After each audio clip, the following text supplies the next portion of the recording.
How do we make our mind work for what is important at that moment? Once you know what is important, there will be no need to make the mind work for it. Realization is such a potent force that it cannot be surmounted. If you think that even after realization you require some other prop, some kind of a support or motivation for you to act as per the realization, then realization actually has not happened at all. Realization is extremely powerful. You cannot realize and not act. It is impossible. Do you get this? You cannot realize and not act. Action follows realization. So if you come and say that I realize, I understand, but I cannot act, then you are mistaken. You actually do not realize at all. And also, action after realization is not time bound. It does not even have a time lag. It is instantaneous and spontaneous. Understand these two words. Instantaneous means then and there, tatkal, instant, at that very instant. And spontaneous means without the need to think.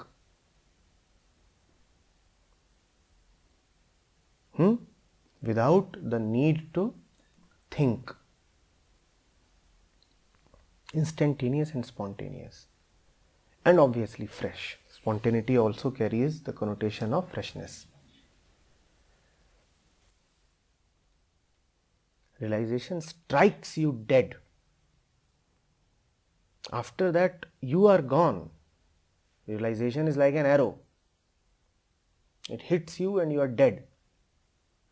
And after that, realization works. You are already dead. After that, the arrow works. You are gone. You don't even have to decide now what to do. Realization will decide.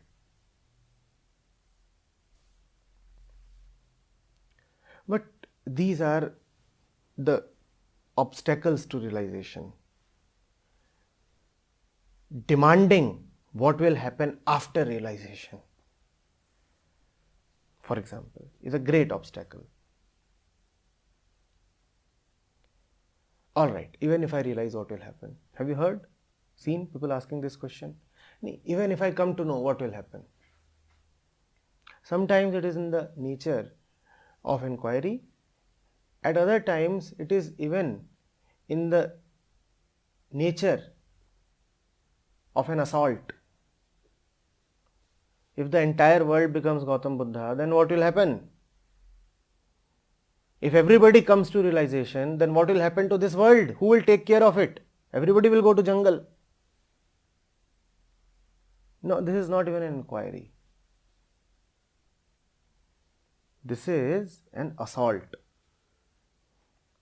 You do not realize, but you are guessing so much about realization.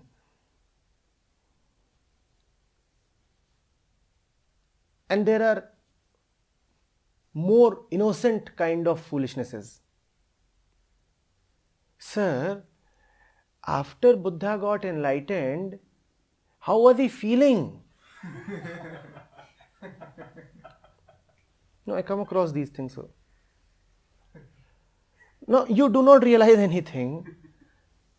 How will you realize what the Buddha realized? But sitting where you are,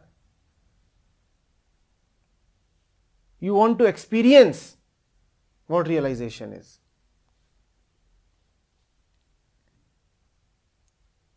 Sir, how is it possible that happiness and sorrow become the same for him? Is it not like being dead?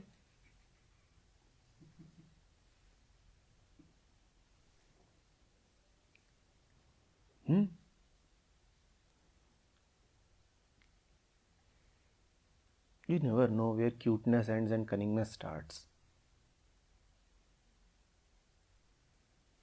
You never know where innocence turns into insouciance.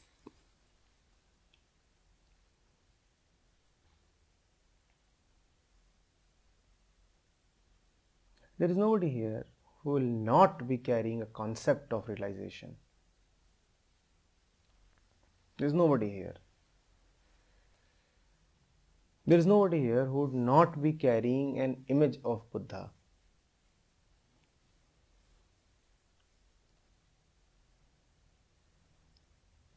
That image is the obstacle.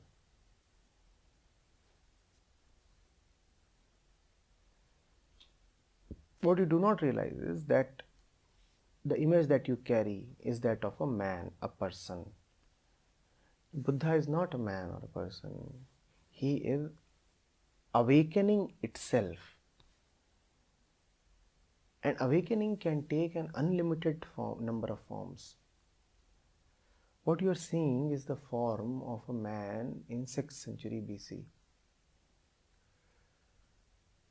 That is why in the Buddhist tradition, they talk of Buddhas, not Buddha. Siddhartha Gautam they refer to as the Shakyamuni Buddha. They say, oh, that was the Shakyamuni Buddha. And there are countless other Buddhas as well.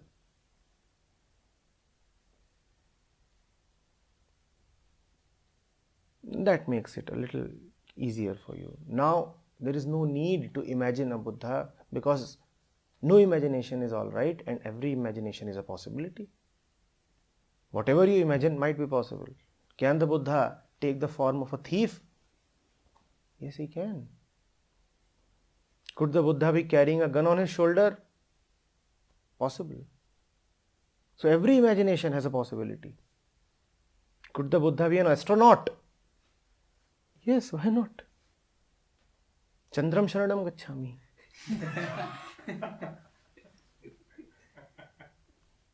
Fine.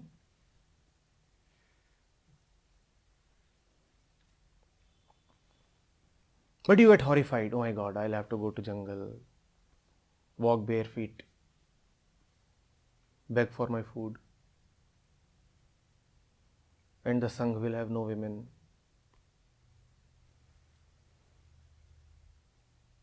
What to do? And what if I beg and somebody gives only vegetables?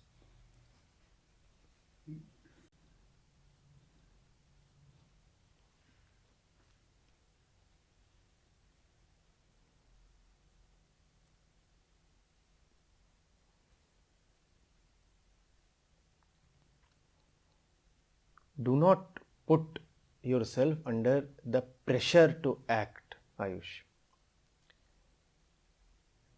Realize and let things happen on their own.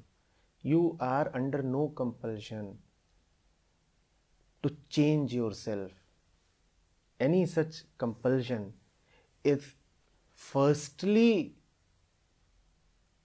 foolish and secondly ineffective. Firstly, such a compulsion will arise only out of ignorance. Secondly, this compulsion cannot be successful because change cannot come forcibly. So it cannot have effectiveness. You may tell yourself, no, from today I'll do this. You can pass 1,000 resolutions mentally. All of them will come to a naught. So let things be. Let your life continue as it is continuing, but know, and that knowing will subtly, silently, even without telling you, change everything, or rather change all that must change. You can meanwhile happily continue with your current life. You do what you're doing. Realization will be at work. It will keep doing what it is doing.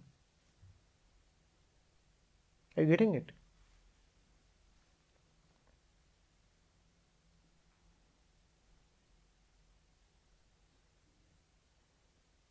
It is like, you go to Rishikesh.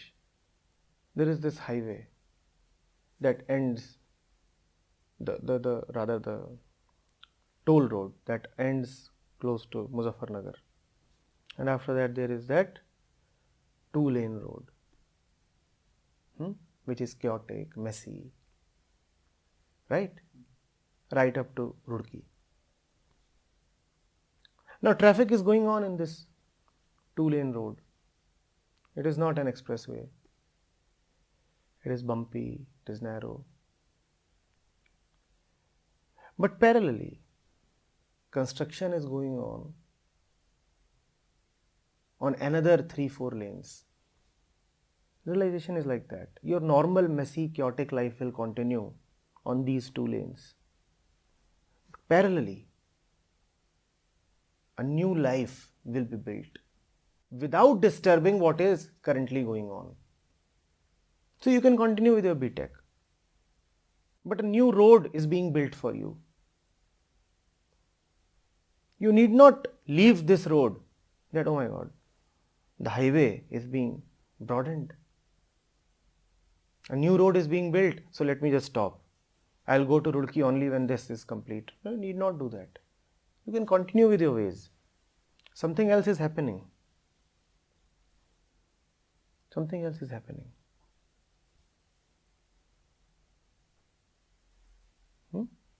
Don't be afraid that something will be taken away from you or this and that. Nothing will be taken away. What do you have to be taken away? The road is already so bumpy. Only holes are there. Who can steal holes? What can be taken from you? Marx very famously said to his people, you have nothing to give except your chains. You are so poor and you are so fettered that there is nothing except your chains that you can give. So even if you give, it will be good for you. But even your chains are not being requited, keep them, continue with them. Don't be afraid.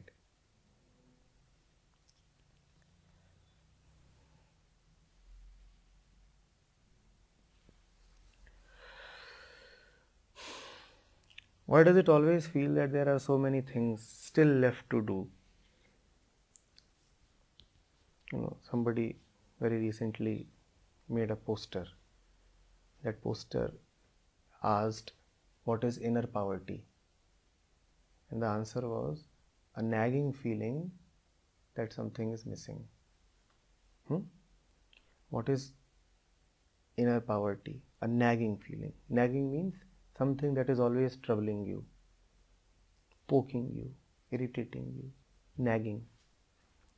A nagging feeling that something is missing. You do not know what is missing. If you are asked to pinpoint what is missing, what's wrong, what do you want? Be specific. Tell me, maybe I can give it to you. You won't be able to tell because you do not know.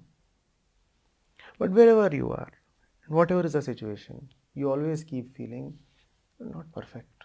Something is missing. Am I forgetting something? Have you seen people who are always feeling their pockets? Is the key still there? Is the key still there? Is the mobile phone still there?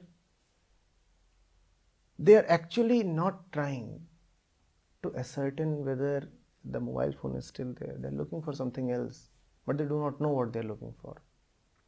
There is something else that is missing. And it will keep missing irrespective of what you fill your pockets with. It will keep missing. What is it that is missing? What is it that is missing? जो अभी थोड़ी देर पहले बात हो रही थी, love for जो skill और love के बारे में हमने discussion किया, that love is missing. Let's take an example. We have just been through winters, right? Or let's take the example of the place where we just had our camp. It used to be sub-zero in the nights.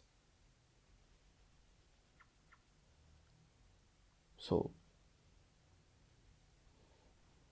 a quilt, another quilt, couple of blankets, and there is a small key that you have in your pocket.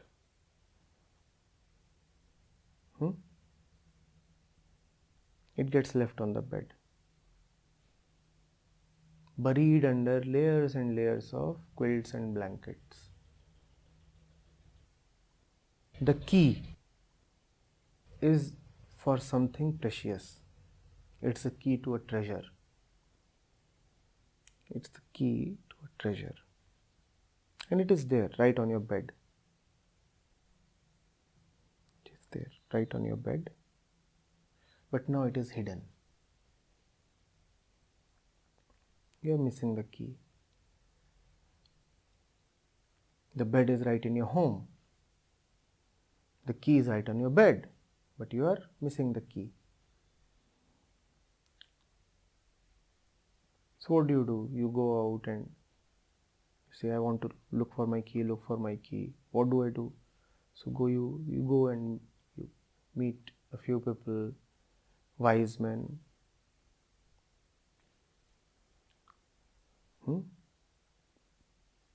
loving advisors. They tell you that if the key is so precious, if it is the key to a treasure, then you must get an expert to look for the key. You bring in experts, but it is your house. Nobody can be an expert with respect to your house. The expert cannot look for the key. So somebody says, go and get a duplicate key made. But the treasure is yours. Nobody else has seen that treasure. Even for the best key maker or lock maker, to make a key, he must first have a look at the lock. Only you know the lock. So the key cannot be made. Somebody says, fine, go and buy another key. And all of this is happening in the world. Now you are constantly going out and out in search of the key that is right there in your home, but buried under your own quilts and blankets. But you are going out and out now, more out. So somebody says, do something. There must be other keys of this kind in the world somewhere. It's a wide, wide world. But you'll have to earn them. You'll have to show some guts and some efforts. Success comes only to those who work really hard. So go out and work really hard. Earn the key. And you're working very, very hard, extremely hard to earn the key.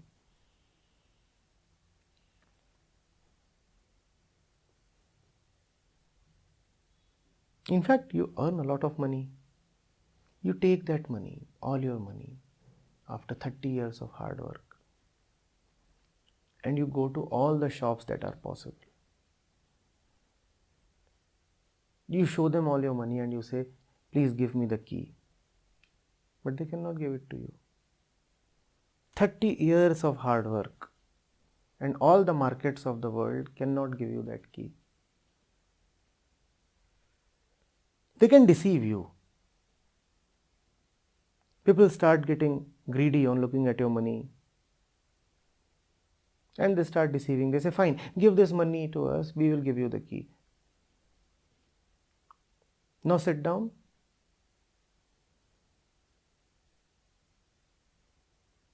And read these books. They are about the art of key making. Now sit down, take a deep breath in, raise your left hand, extend your right leg, close your eyes. This is called the key asana. This is how the world runs. This is what you are missing. This is what you are searching. This is what you want to buy through all your efforts.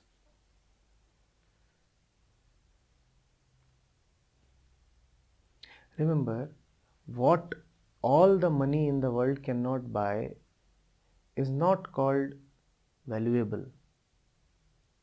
It is called invaluable. Because it cannot be valued. Because all that you can do all your life will not give you that peace, that key. Whatever you are striving for is bound to fail. It is already failing. Is it not failing? Are you at peace? Are you at peace? We have often talked of the center, the home, and man going away from his home and wandering in the woods. You know why does man go away from his home? Looking for the keys to his home. One is already in the home, but looking for the keys to the home, he goes out to look for the keys and gets lost.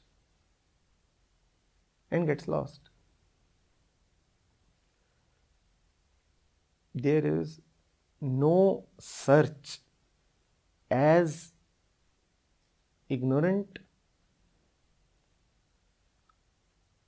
as useless, and as tragic as the search for happiness. And unfortunately, happiness or sukh is something that all your well-wishers want for you, that all the markets and systems in the world promise you, and all that your mind is mad for.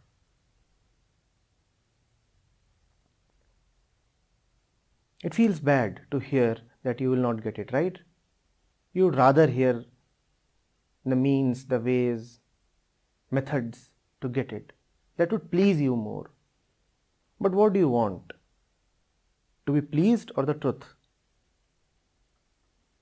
The truth is you will not get it. You cannot get it. It is not something to be obtained.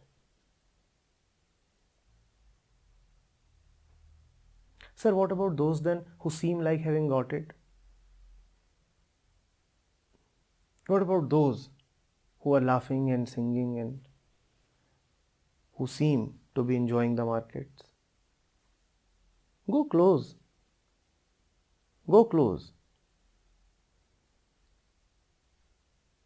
Happiness is a mirage that appears only from a distance. This is the thing about a mirage. It appears only when you are a little away from it. You go close to that point where the mirage appears and the mirage is gone. Go close to happiness and the happy people, and you will know what this happiness is. You will only see faces laced with tears. The smile, the laughter is visible. The tears are mostly hidden. But you are not blind. If you go close, you will see.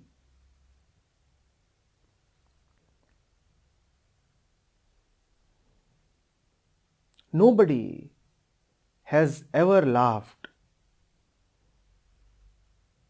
except in tears. Teary-eyed, we all laugh. There is no happiness without sorrow. In fact, happiness is another name for sorrow. Funny thing, happiness promises relief from sorrow. And we buy that promise. We say, maybe it is possible. Happiness is sorrow itself. How can it bring you relief from sorrow?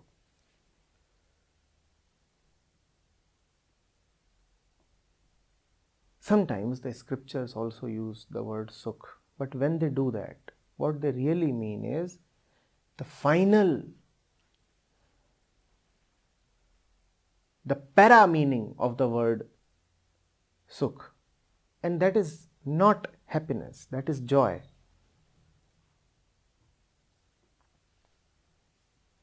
The context in which you use the word sukh is mere pleasure. Sada sukhi raho. It only means go eat, drink and be merry.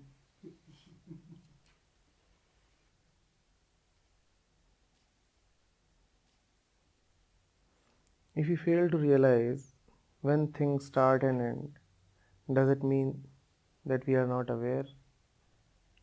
No, it means that you are missing something.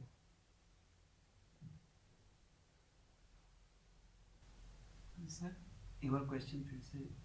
If we fail to realize when things start and end, something happens, and after happening it is gone as well. Does it mean that I was not aware? It's like I was sleeping, somebody came and went, and I didn't come to know. Does it mean I was not aware? That kind of a question. It means you were busy dreaming of love when the beloved was by your side.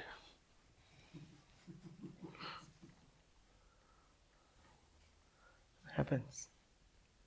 The fellow is deeply asleep and he is dreaming of the beloved, and the beloved is waiting and waiting by his very side, and the beloved is gone. You are missing something. Would you just keep dreaming? Would you wake up when things start and end? Yes, he comes daily. But finding you absorbed in dreams, he says, fine. Maybe next day will be the apt time. He goes away, comes back again. He can never really go away. He waits. You have to wake up. He is waiting and you too are waiting. Otherwise, how could you be dreaming of him? It's just that you have been taught that dreams are the method to get to him. It's just a question of means and methods. Your thirst is the same as the thirst of a Kabir, or a Rumi, or a Farid. No difference at all. But they knew what the thirst was, so they could quench it. You have the thirst, but you also have a lot of knowledge from here and there. You have theories about the thirst.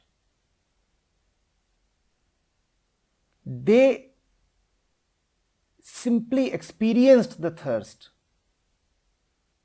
innocently, like a child.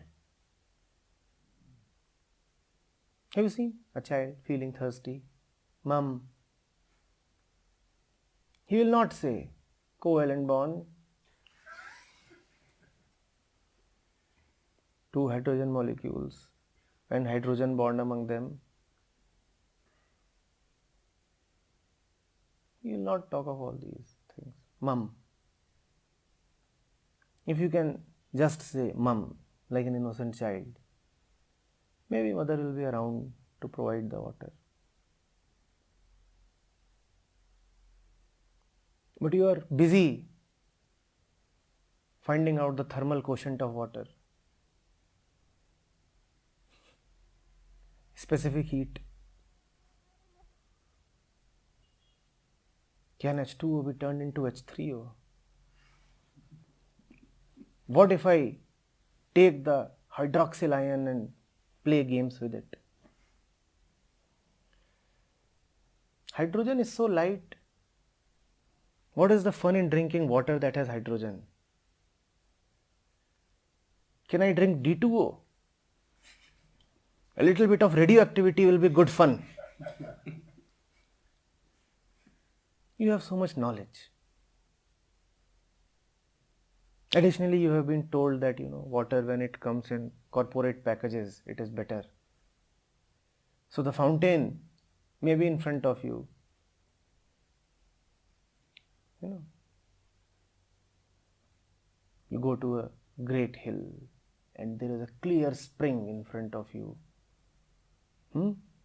Nothing but the beauty of nature abounding. Nothing to corrupt it. But the fellow is deeply thirsty, because when there is nothing to corrupt the beauty of nature, there are no shops either. Our man is searching for packaged mineral water and he is deeply thirsty because he cannot get it. Only useless things are around, like the fresh water of a spring. I need corporate water. I have money. I want to pay. How can I take this natural fresh water? Just for free. Just for free. There is danger. My money will be of no use. If I drink from this, it proves that all my capital is useless. So I cannot drink. I have to go to civilization and buy it from there. Water purified by the touch of machines, by the great wisdom of corporations. That is water worth drinking.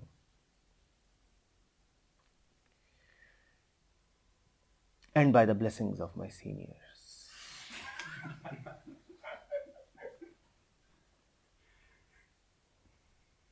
Sir, can you please sanctify this water? So the fellow probably spits in it or something, and then now it is fit to be drunk.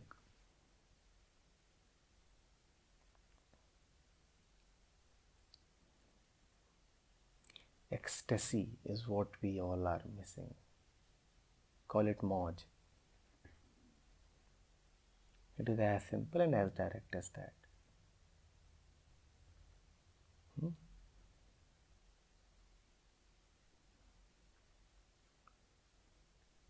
Throw yourself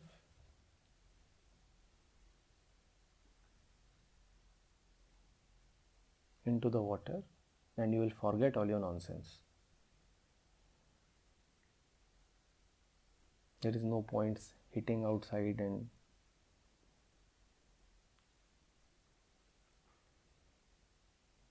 listening to a clarity session. Throw yourself in. All the rubbish will evaporate immediately. You will have no doubts left. It will become very clear that this is what you wanted.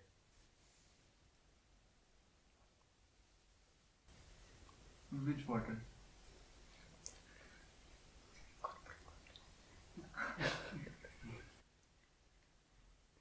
You want to know the label? Brand? Corporate.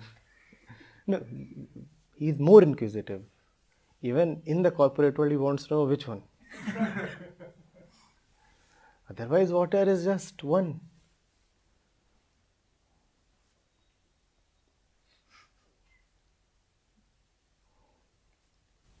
Kabir कहते हैं पीवत रामरस लगी खुमारी.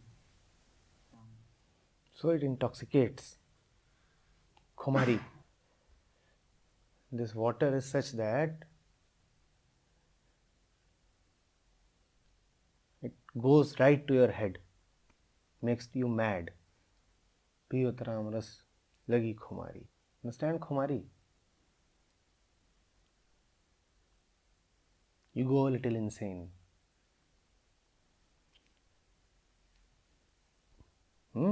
Which water? Ram Ras.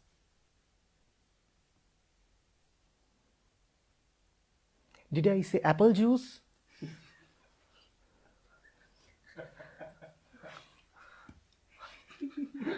I didn't even say amras. Forget about apple. I said ramras. But such are our minds. Somebody just heard apple juice.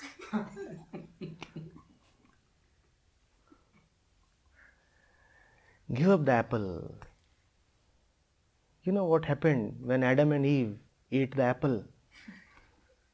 They got banished from the kingdom of heaven. You want to be banished? I'm serious. Either give up the apple or be banished. Seriously. It's dangerous.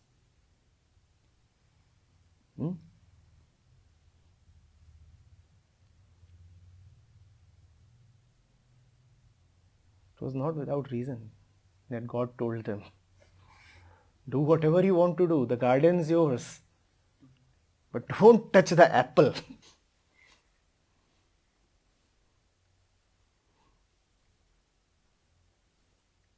But then there are those tricky serpents who keep on luring you.